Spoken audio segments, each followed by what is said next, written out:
साल 1908 दूर साइबेरिया के जंगल में एक बहुत बड़ी घटना हुई जिसने धरती को हिला दिया।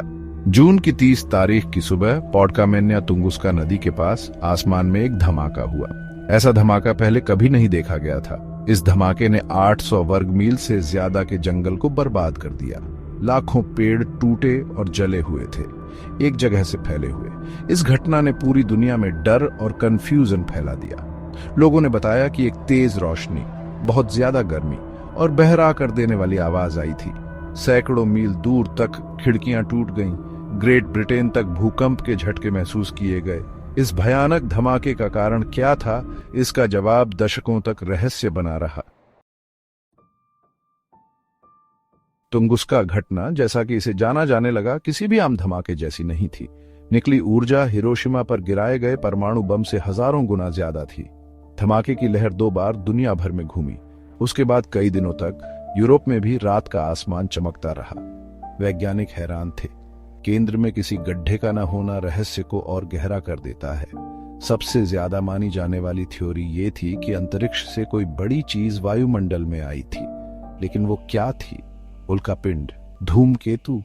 सबूत बहुत कम थे।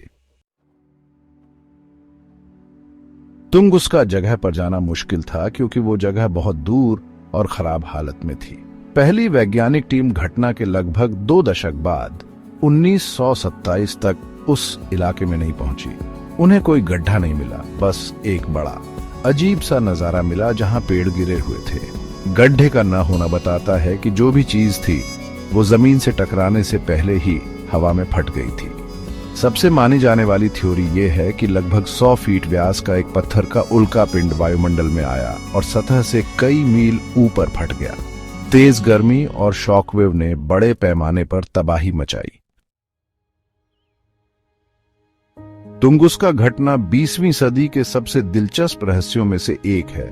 उल्कापिंड वाली थ्योरी को माना जाता है, लेकिन कुछ लोग अभी भी दूसरी बातें सोचते हैं, जैसे कि धूमकेतु का टुकड़ा या एंटीमैटर का टकराव।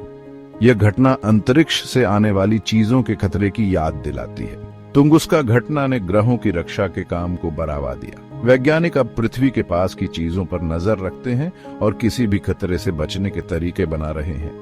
यह घटना वैज्ञानिक खोज और ब्रह्मांड और उसमें हमारी जगह को समझने की हमारी कोशिश के महत्व को भी दिखाती है।